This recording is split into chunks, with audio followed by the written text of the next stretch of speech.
So welcome everyone to our panel today for the Global Family Systems and Psychosocial Resilience project.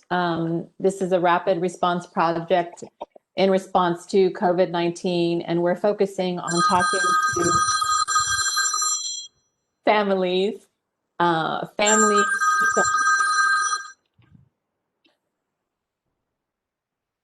That's interesting. That's never happened before. Makes it very real. So in this project, we have folks who have attended our meetings before, a couple of new people. We're focusing on working with communities across the globe who are working with families from a systemic perspective or approach, and hearing about how they're managing and responding to the outbreak from their spot on the globe.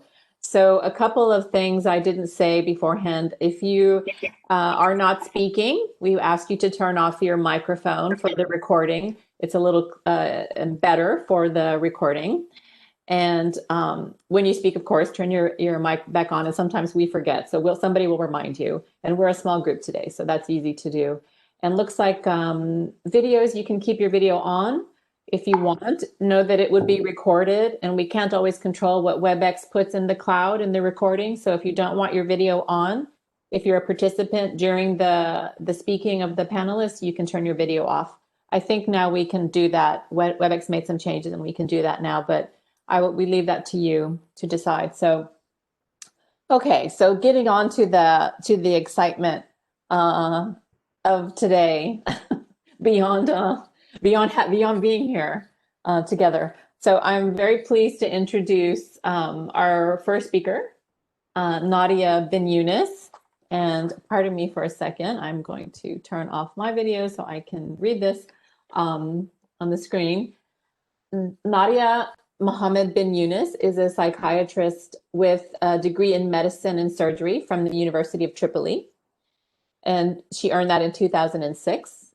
She has a postgraduate international diploma in mental health, human rights, and law from the Indian Law Society College in Pune, India. She earned that in 2014. And she's also received training in clinical psychological interventions, a course supported by the World Health Organization and the National CDC in Tripoli in Libya in 2013, which is how I met her. At present, she works as a mental health and psychosocial support specialist at the Center of Disease Control and Prevention in Tripoli, Libya, and CDC. She provides program guidance and technical support through mental health to enhance the approach to providing MHPSS support for communities in humanitarian and development settings. During the 9 years she's worked for the CDC, she's been focused on improving access to MHPSS, knowledge, skills, and services, including building networks collaboratively inside of Libya. She's worked on many projects of MHPSS on the country level in collaboration with the Ministry of Health, with the WHO, and with other international NGOs and local NGOs, all focused on strengthening and implementing MHPSS across the country. She has done many trainings for health workers, including PFA, psychological first aid, and MHGAP, mental health gap action program of the WHO. And currently she works as a consultant psychiatrist supervisor with the IRC in Libya, the International Rescue Committee. And she provides mental health consultations and support for MHPSS services that are directed at migrants, refugees, and IDPs. And she provides supervision. She works with psychologists and MHGAP trained general practitioners to support integration of mental health services within primary care in collaboration with the Ministry of Health. I'm so pleased to have Dr. Nadia here with us for so many reasons, and her bio doesn't do her justice. So we're going to get to hear about more about her and her work here. And I'll pass to Gameela to introduce our second panelist. Thank you. Before I introduce Arancha, there is one participant who needs to be invited in. Can you see to that, Laurie, please? Yes, let me see if I can unlock it. and I've unlocked the meeting, so maybe you can let them in. Is that? Do I let them in? I unlocked it and I don't see them. You might see them now because of being the host, or How do I do that?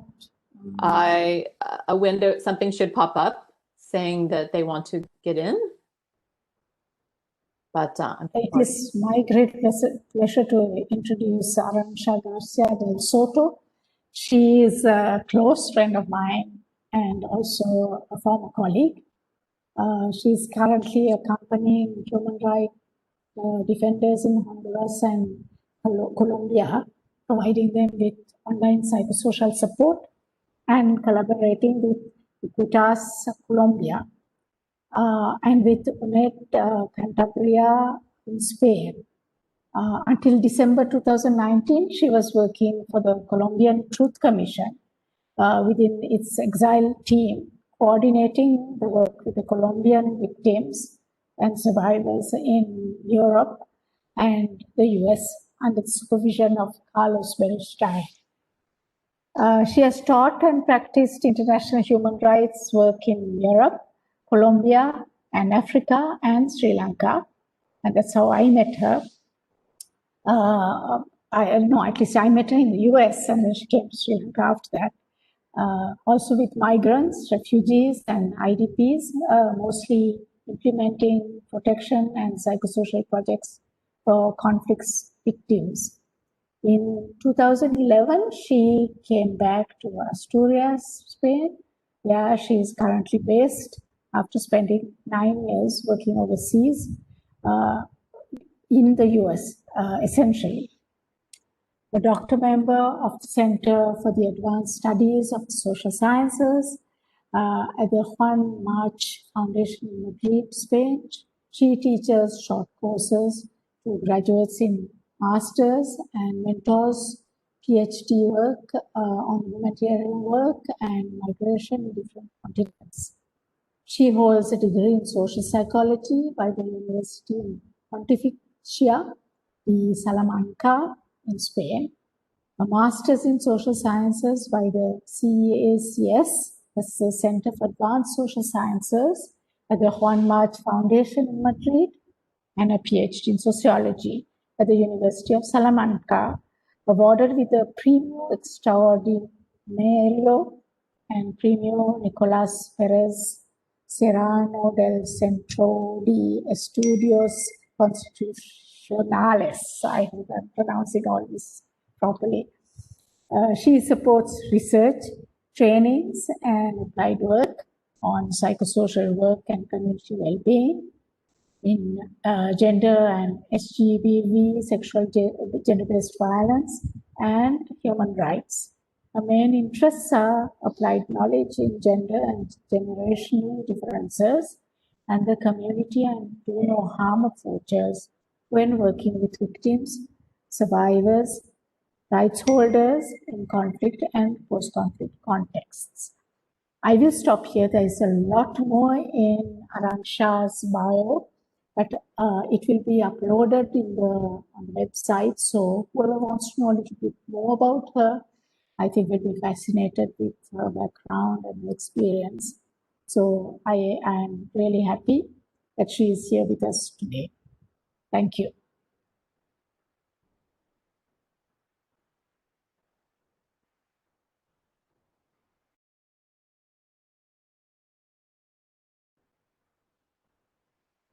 It's over to Nadia. I think Laurie is on mute. Yes, we can move to Nadia. Hello. Yeah. Sound is good. We can hear you and see you. Okay. Good morning, good evening, and good afternoon to everyone from all over the globe. I would like to thank Dr. Laurie and Dr. Gameela for their privilege and for inviting me. It's such a great privilege to be participating in such a great initiative supporting family system and supporting psychosocial resilience on the global from the global perspective. Today I will talk about, I will give an overview of Libya and mental health MHP system in my country, and I will talk about the impact of the complex crisis, actually, the conflict, the long-standing conflict, and also the pandemic, the COVID-19 pandemic, and also I will share some of my experience in this perspective. First of all, for for who don't know, Libya is the third largest country in the Africa. It's located in the North Africa. It has a vast area of 1,600 square kilometer, with a small population, just about 7 million population.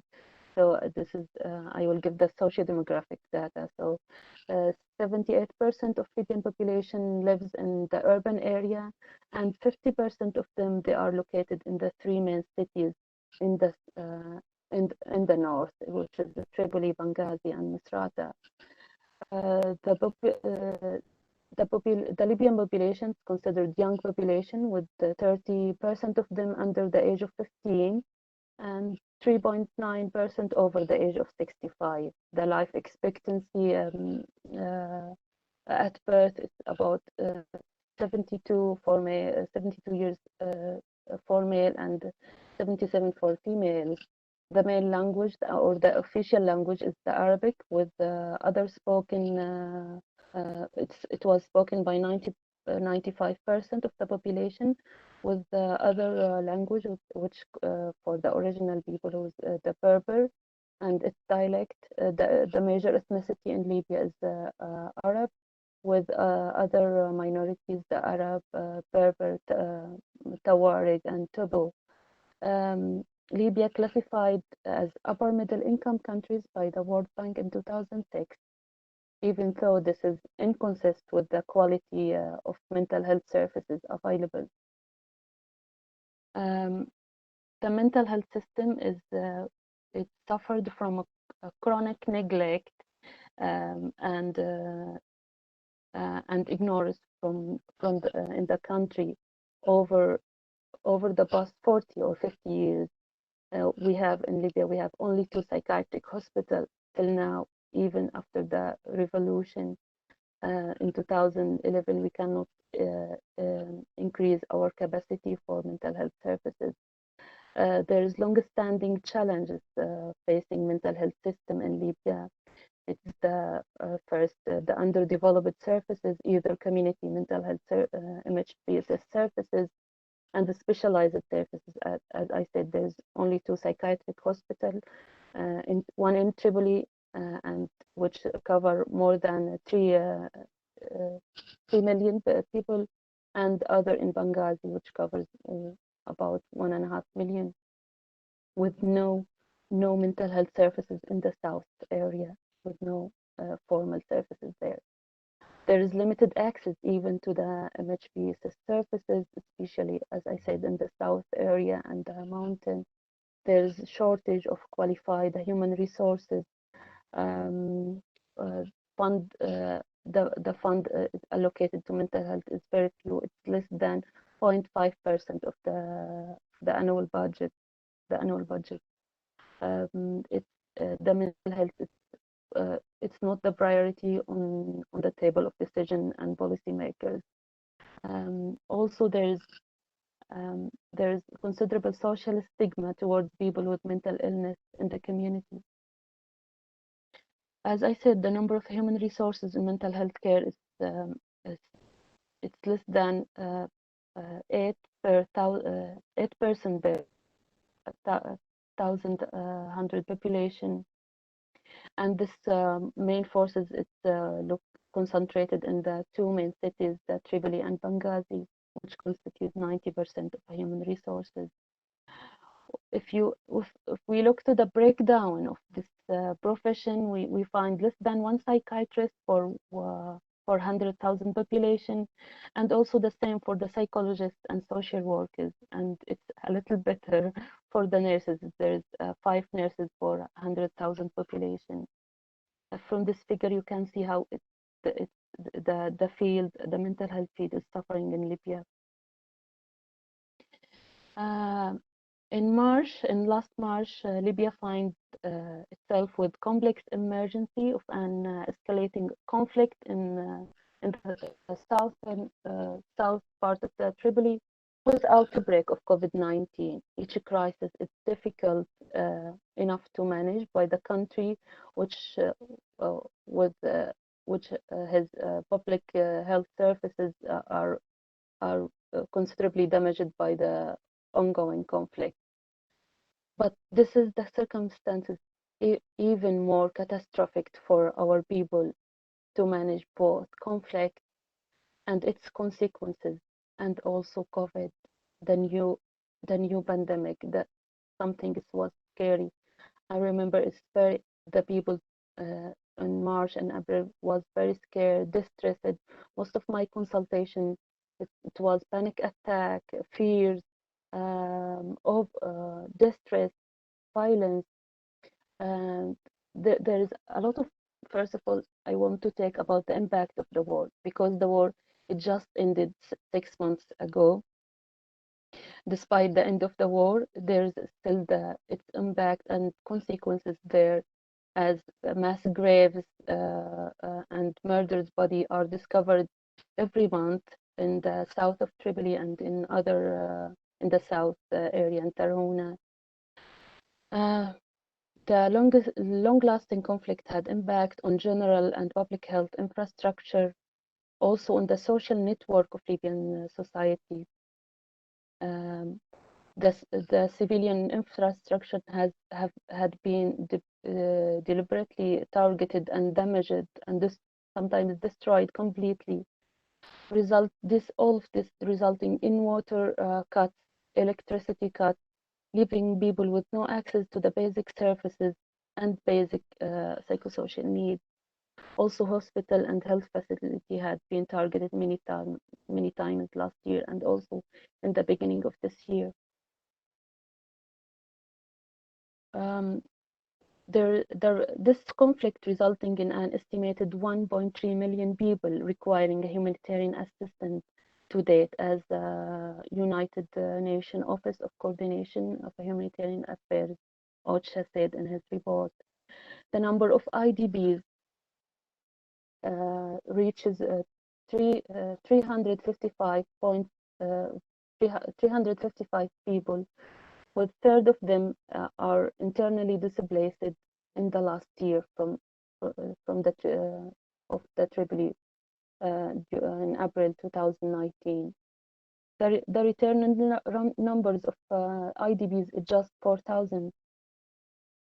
Not all of the families can return to their homes. Even the fire sources and the conflict is stopped now 6 months, but the families cannot return to their homes, either because their homes are completely destroyed, and or the services, electricity and water, and it's not reached there because it's destroyed, because a lot of bombing there, and they are afraid to return and facing such difficulties and such catastrophes. In regard of refugees and asylum seekers, as UNCHR reported, there's more than 50,000 people of refugees and asylum seekers. All of these, there's also the coronavirus.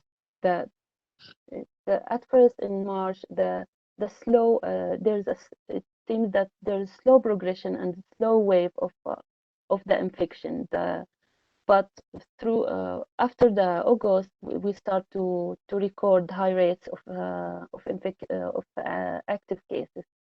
Till today, there's more than 72, 72 cases with 28 active cases. The death due to corona raises to reach about 1,000 deaths. So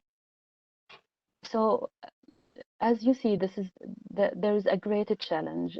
The main challenge that are facing by the Libyan families and also the refugees and IDPs, it's the security issues and availability of basic services and to meet the basic needs like electricity, water, currency.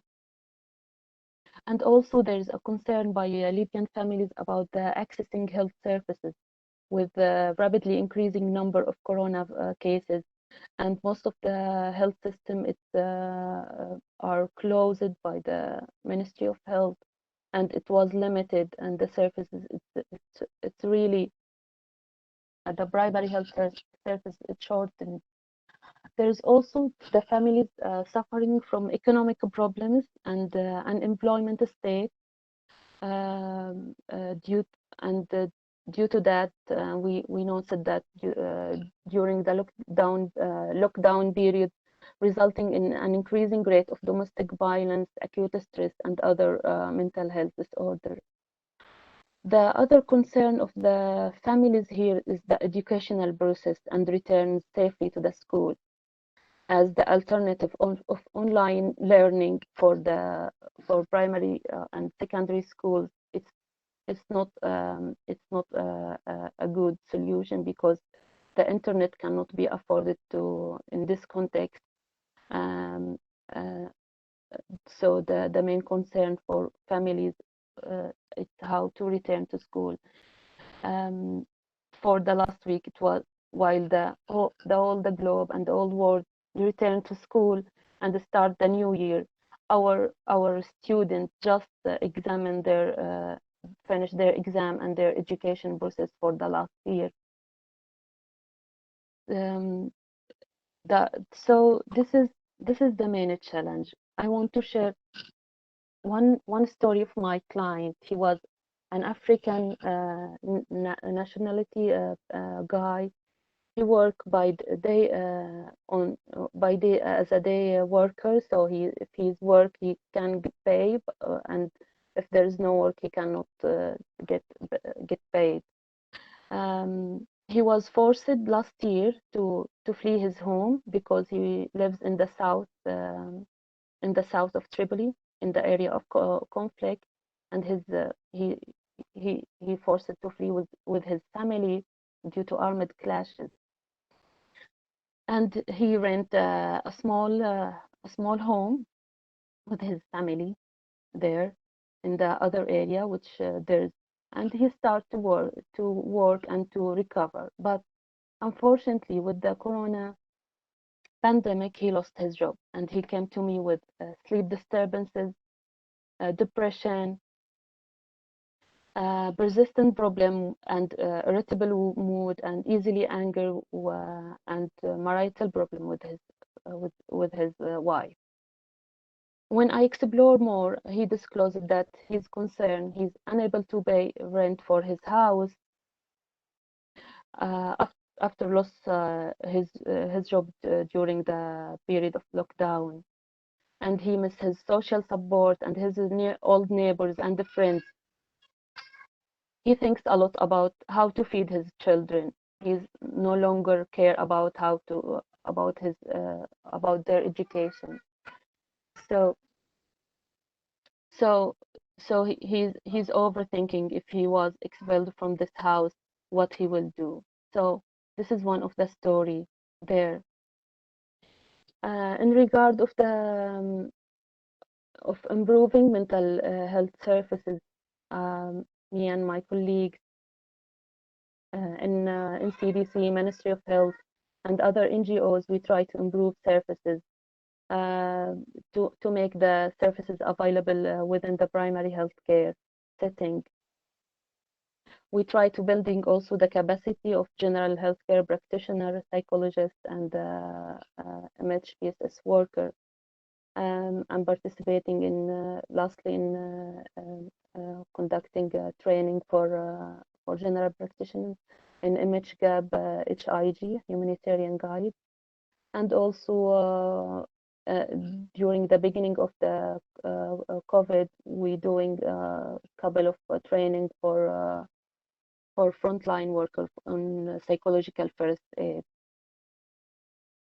From my perspective, we need a lot to work. We need to have short-term and long-term intervention program to support families and to cope and to recover with from this difficult circumstances. And also we need to advocate more for mental health on the governmental level and also on the community level. We also here in Libya, we need to building up the capacity of our mental health professional, especially in the parenting skills and the perspective and the other activities caring about families and children and empowering women. So there's a lot of issue regarding reform mental health system in Libya with such few resources, especially human resources to build up to building back better and to build up the reform. This is all from my side. Thank you for letting me sharing my my concern, my experience with mental health system in Libya. To you, Arancha. Thank you so much, Nadia. Yes, pass to Arancha. And just to let you know, Nadia, your video went out. There you are. I don't know if you saw that, and I just wanted to let you know we had one other person join. Gameela's all okay on your side? Anyone else asking to get in?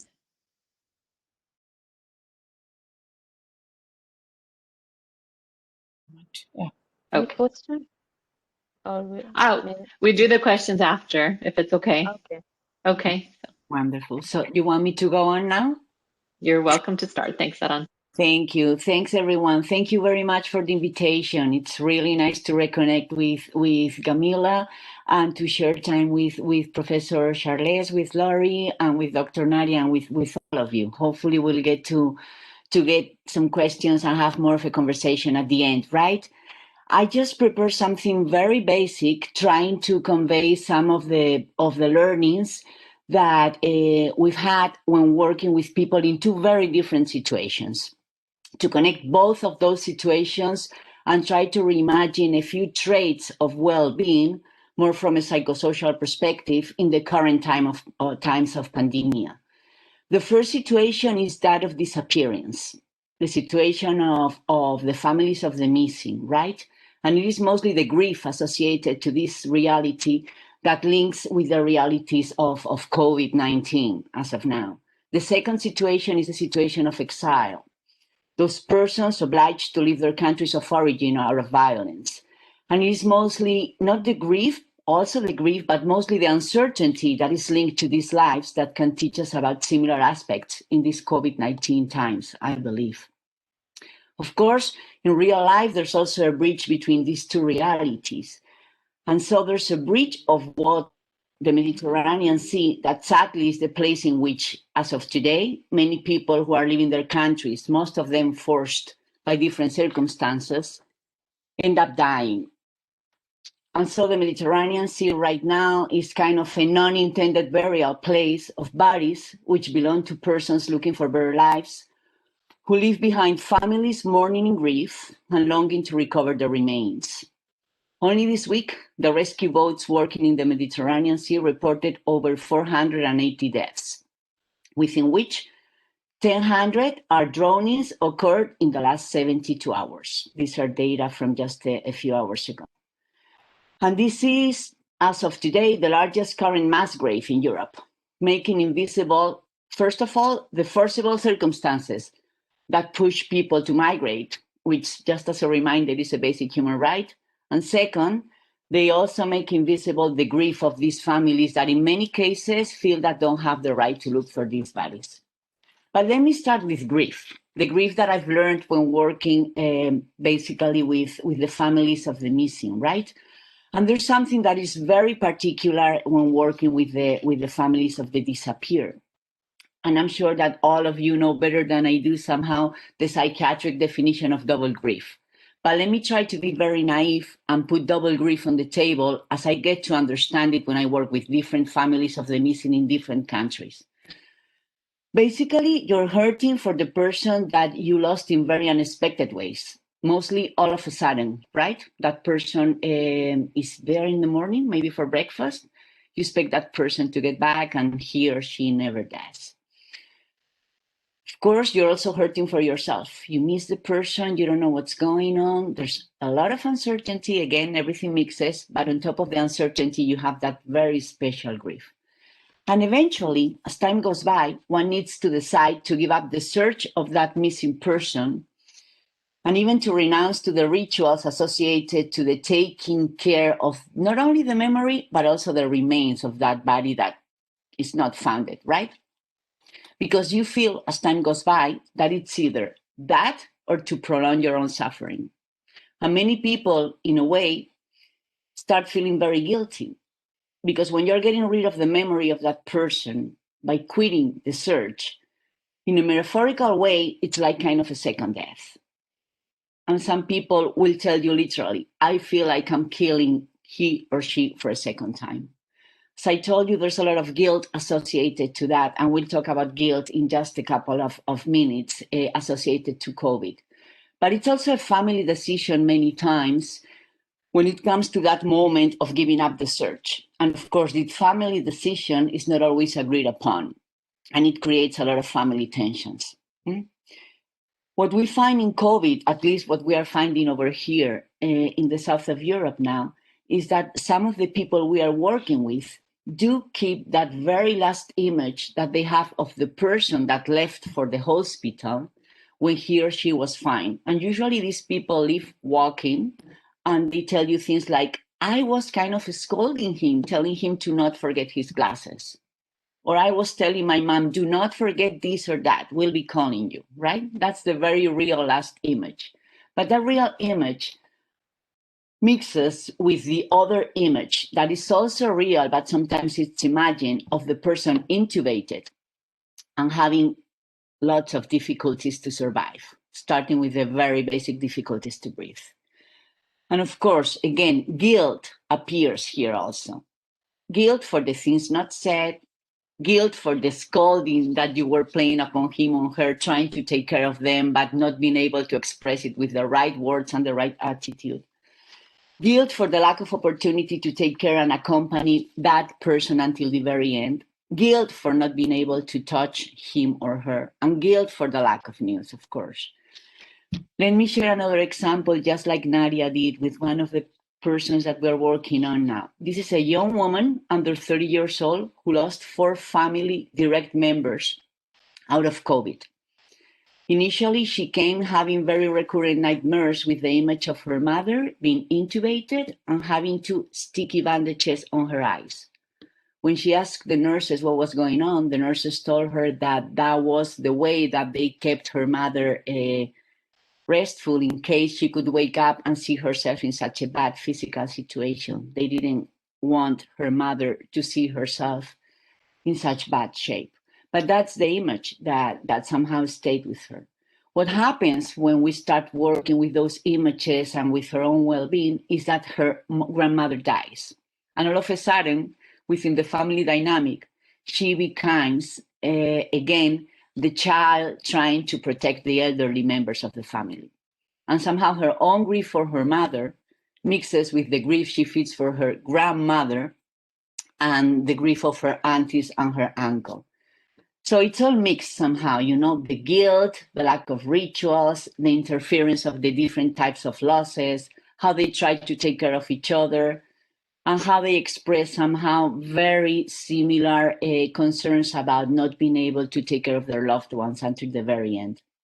There's a lot of literature on this, psychiatric and psychological literature, but also very nice literature from people, famous people that have experienced this type of losses in previous times. We can share that at the end if you want. but there are very nice books from Sri Lanka.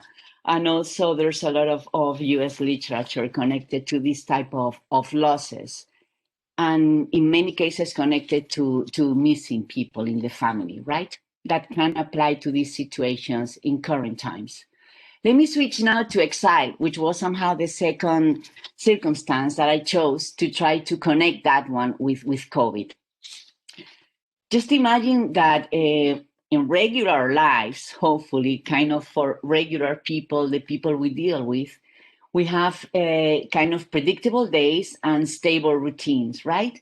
But there are changes, and for many people, suddenly these lives that are predictable turn out unfamiliar and full of threats and challenges out of different circumstances. This can be war, this can be threats, this can be other things. But the thing is that when you are forced to be exiled, usually at first, uncertainty is all around. And there are lots of things to be learned out of this dislocation. And I chose a couple of articles from people that experience exile themselves, right? There's Ariel Dorfman, who is originally from Chile, but who's been exiled in lots of different countries and now is a professor in the US. And he defines himself as someone who has spent his own life wandering, losing and gaining countries, experiences, and languages. I had the opportunity of working with Colombians in exile in 23 different countries during the last 2 years. And of course, there are lots of things to be learned from them.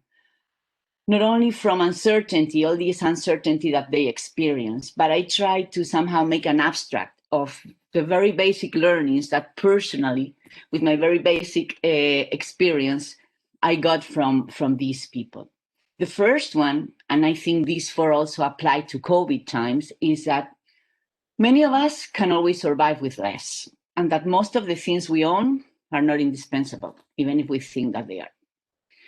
The second is that it is so important in these circumstances to somehow value and revisit what we truly care for, those priorities. And Nadia was talking about education in the schools, right? And the fact that in pandemia, those kids can't go to school, and that imposes even one more heavy weight on the family that is going through all these uncertainties. So those values like education, support, and even kindness, generosity, become relevant and somehow are reimagined as the priorities that we're always aware of, but even more so in these situations. The third learning is that we need to become also closer and more friendly with feelings like grief and sadness. Most people in exile become very aware that they are losing not only the funerals, but also the births of the other family members that are somehow in the home country or in other places they care of, but they are not the place that they've been welcome at or the place that they live at right now, right? And it so happens in COVID times that we start first hearing, in many cases, and then experiencing by ourselves losses in people we really care about. So sadness becomes more and more present, and we relearn or even start learning to live with it. And the fourth and last learning that many of us have when working with people in exile is that the past and the future become more far apart. There's a huge gap between those two. And that gap is an opportunity to be more present. And that gap is an opportunity to learn more about that uncertainty and accept things that in other circumstances we were not willing to accept. And this is very much connected to the family decisions many times we need to take in critical and controversial times. And COVID times are this type of times. And just think about the decisions that many families have to take about not only their sick persons, but also how to protect themselves, how to take care of the elderly, how to deal with those kids that are not allowed to go to school, and how in many cases, not all the family members agreed on what to do and how to do it. So in this regard, we need to relearn how to negotiate within families, right? But it's also that this gap between the past and the future, and this being forced to be more present somehow is an opportunity to learn more about this mutual support and the new opportunities connected to what in human rights work we call the ethics for care, right? not only the ethics of care for others, but also the ethics of care about ourselves. And in this regard, we are also trying to hold workshops and put in place support strategies for the caregivers. And as it turns out, we are all aware that many medics and paramedics tend to be truly committed to their work. But it's been shown, at least in South Europe, in these circumstances, that many of them have such total devotion to their job that in many cases they become close to suicide, not taking the right protection measures, not taking care of themselves, not giving themselves time to rest, not taking just the right strategies in order to be able to become more resilient and to be able to keep on working in the middle and in the long term. And only yesterday we had a workshop online with some of the paramedics in Cali, Colombia. And we are also holding workshops here in Asturias, in the north of Spain. Precisely because that ethics of care should be pretty much applied now with the people that are in the front line. So are you, Nadia, for example, in Libya now, right? And I think I'm just going to leave it there so that we can have more of a conversation and an exchange here when talking about mutual support. Although I had a few other things, but we can continue later on. So thank you. Thanks for listening. Thanks for the patience. Thank you very much, Arancha and Nadia. Thank you so much for these interesting presentations. Now is the time that we open it to questions from the participants. So if you would like to turn your video on to ask your question, you can do that, or write it in the chat box. You can do that. Such a rich discussion, micro and macro, both of you, where you are and what you've seen over the years in your work, your very rich background, but also currently in the moment. So are there questions? Welcome back, everybody. I'm still recording, so we'll record for a few more minutes of questions, and then we'll stop.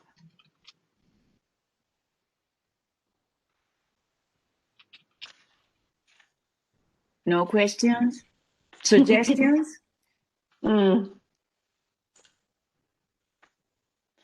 Arancha, can I ask you to repeat? I know we've recorded it, but the four things that can you just repeat them? Yes, they are based on articles that have been published recently. Okay. By Ariel Dorfman, but also from people in Colombia, right? But those four things in very basic ways are, first of all, the awareness that we can always live and survive on less things, right? We tend to accumulate too many books, too many flags, too many things, starting with the material, but also with things that we feel are emotional and close to us, and at the end of the day, they are not that important. The second one is to value and revisit the truly important things, right? Priority, education, generosity, kindness. The third one, to become closer and more friendly with sadness and grief, to accept that there must be an equilibrium between joy and that happiness that is so easily sold today, right? Positive psychology, and the fact that sadness is part of our lives and grief is always there. And the fourth one is that gap between the past and the future. Just think about how we think now. 1 year ago, we were wearing no masks. We don't know when this is going to end. We don't know when the vaccine is going to be there. And that forces us somehow to be very present and to embrace that uncertainty on a very routine basis, right? So those are the four very basic points. But if you want some more literature, I will very happily share that, of course. Sure. And thank you for repeating that for me and for us. And I thought, I can talk a lot about the things that are discussed in the panel, so I have to remind myself to open it to other people. So please feel free to ask questions of our panelists. We're so lucky to have you both here at the same time at this moment. I want to ask Dr. Nadia, because there's very few psychotherapists in your country. Is there more medication for people who need therapy? Yeah, yes, there's a shortage in the psychotropic medication, as the psychotropic medication is it can be just imported by the government, so it's just available in psychiatric hospitals. But also the international NGO has a good impact on this. It can be provided for through the international NGO, the essential psychotropic medication, and it's delivered for primary healthcare centers. But there's on and off. It's not always available, and the sustainability of psychotropic medication is always the issue for chronically mentally ill persons. And the cost in the private, there's very few private psychiatric outpatient clinics, and there's where the psychotropic medication will be available, but it's so costly for the people. It just can be afforded to the rich people. And is there any stigma for people who go to see a psychiatrist? Yes, still there's a stigma.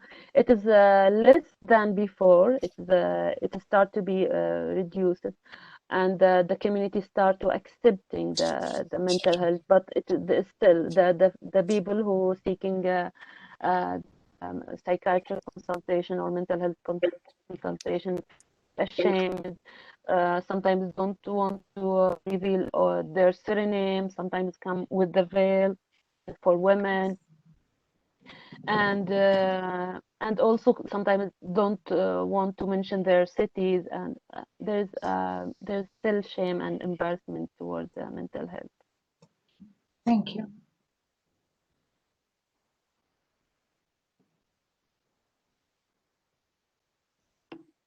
Other questions or comments from our... May I?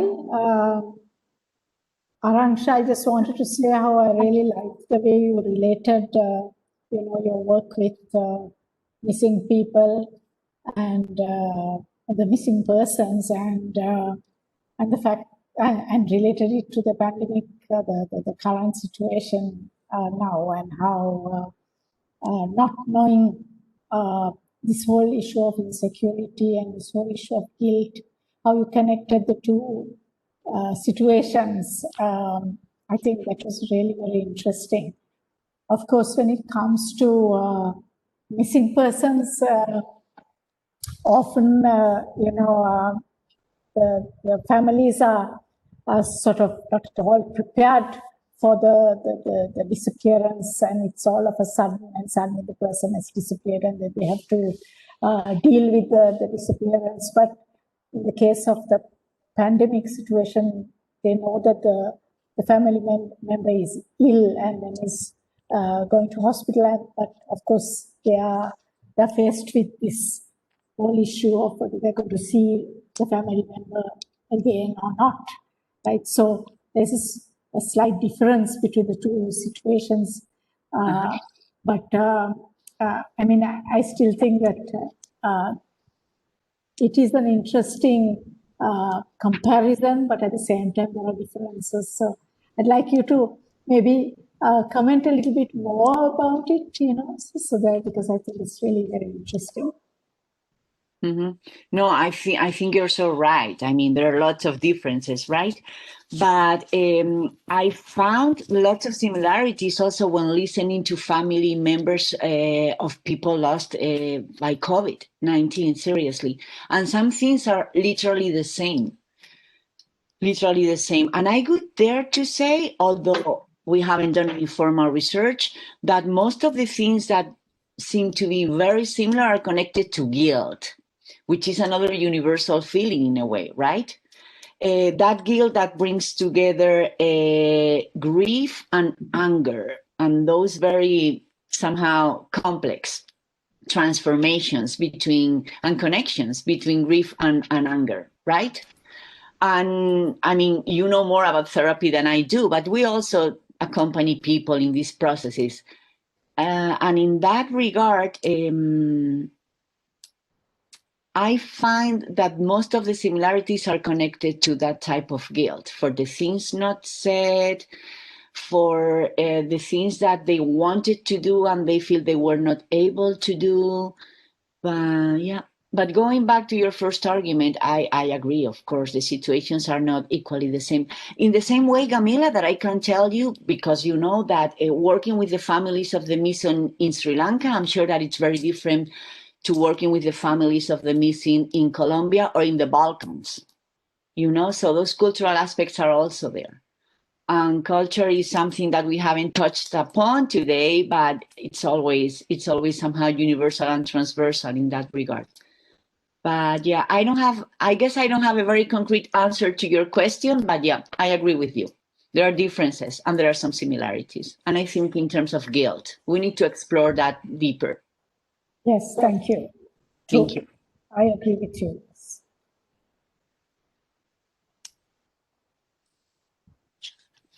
Other questions from anyone else in the room? We had a late person join, so normally we hold these at 12 o'clock Boston time. We had a time change a couple of weeks ago, so we moved it to 11 and a slight adjustment for folks, and we had someone just join. Sorry, we're to surprise you. We'll have it recorded. I have so many questions while we're waiting for anyone else to ask a question. Arancha, I really appreciated listening to you. I learned something about the areas that you work in, but I also couldn't help but think about Libya and my experience in Libya. Very minimal, but still close. And you know, and also thinking about the chronology of how countries are constantly, fluidly, right, in movement. And the folks that we have present here in the panels are all in different country situations. That's a very euphemistic way to put it. But in stages of response, really affected by history, how much history matters. History's present. I mean, we're living history. Hearing you talk about disappearances, I think about some of the things, the stories I heard when I was in Libya. So, and here we have COVID on top of everything else. And so my question, the question I thought of after I thought of Libya, and I thought of the books that you talked about in Sri Lanka. I was curious which one you were talking about. So here's a country that has a lot of prolific stories and literature compared with Libya, which has really opened up in the last few years. And there isn't a lot of written, whether it's fiction or non-fiction, data. So we're so lucky to have Nadia here. And Nadia, I guess I had a general question about if you could say something about what the change that you've seen in terms of COVID on top of the experience of the post-revolution. I don't know. It's just something I'm wondering about. And since you're here, maybe you could tell us. There is the change that I'm noted that there is the eye opens more about the mental health issues. So the needs among the population, also the authorities, that there is a need for mental health. That's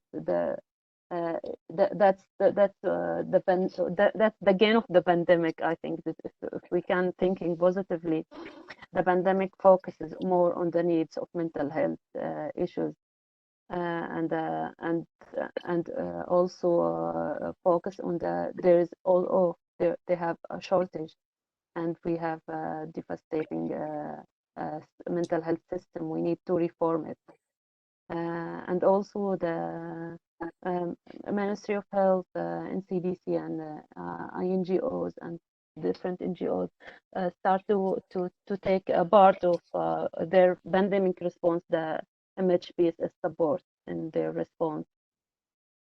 So this is we can look it as a positive gain for the pandemic. I like that. It is building back better, but maybe we often think of it's a nice catchy phrase, but it's a long process, isn't it? Yeah. Yeah. So this is interesting to hear, and both of you, the experience of the past and the future. So looking, the richness of the time to do those things like build back better. So, if there are any other questions, or not, you can let us know. If not, it's my job to start to thank.